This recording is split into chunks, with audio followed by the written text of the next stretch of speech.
بعد عندي حكي لو يوم رديته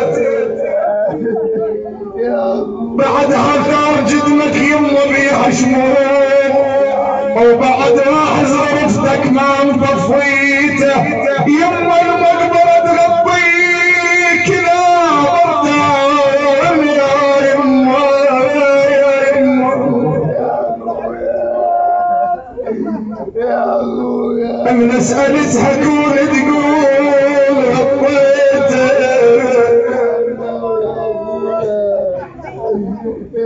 هيدي فن احد الشباب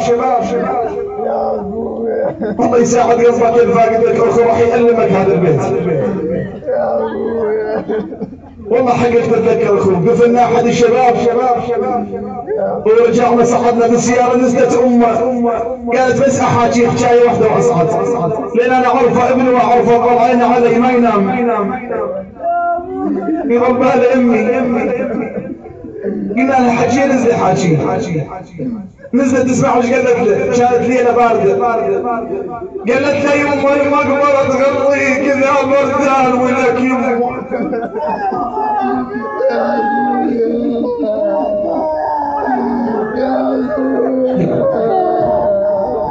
يمه المقبره تغطي كذا بردان لا بردان لا بردان من اسالتها كون تقول غطيته يمه لا تخاف بليل يا يمه ترى حتى عليك وصيت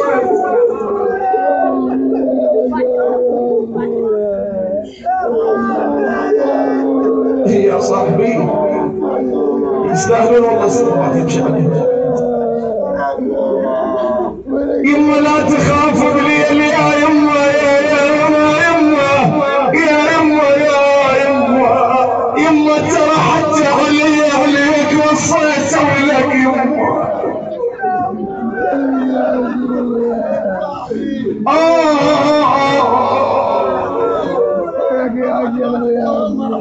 قالوا لي تقرا حين ابيات الاخوان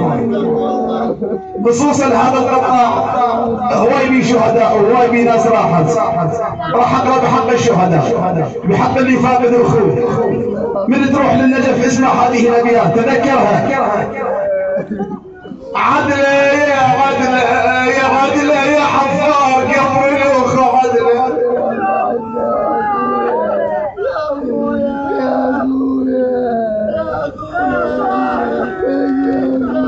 يا حفار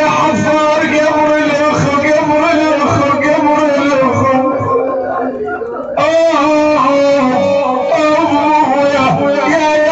يا مشتاق لك يا نور عين ابنه يا حفار قبر الاخ عدله يا ترى موت الاخ مهما حل يا ابنه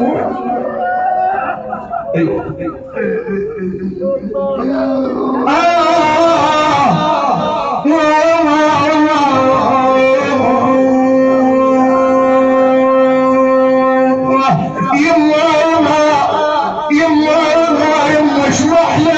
اشمح للاخ لو قعد وياي ايش قد مشتاق لاخوك ايش قد مشتاق لابوك ايش قد مشتاق لامك يما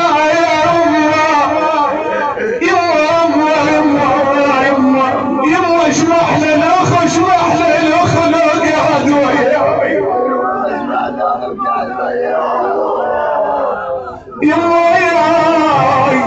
يما يشيل عنه هموم دنياي ونجي يما يا الخوي وجفت عراي يا يما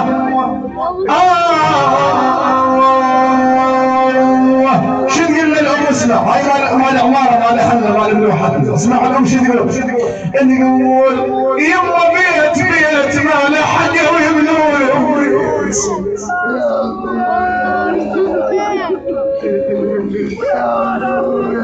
مال حقه يبنوا بيت الشبان صفوا بالتوابيت يا يما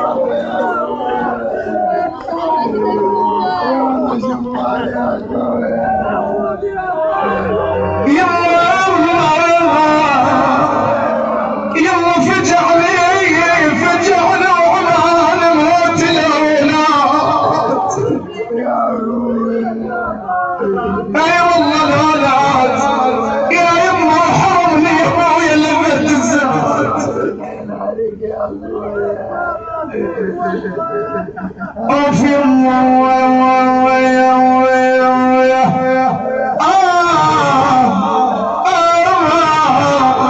شوف قلب الام من تروح للولد. اي اليوم عندنا شهداء هواي،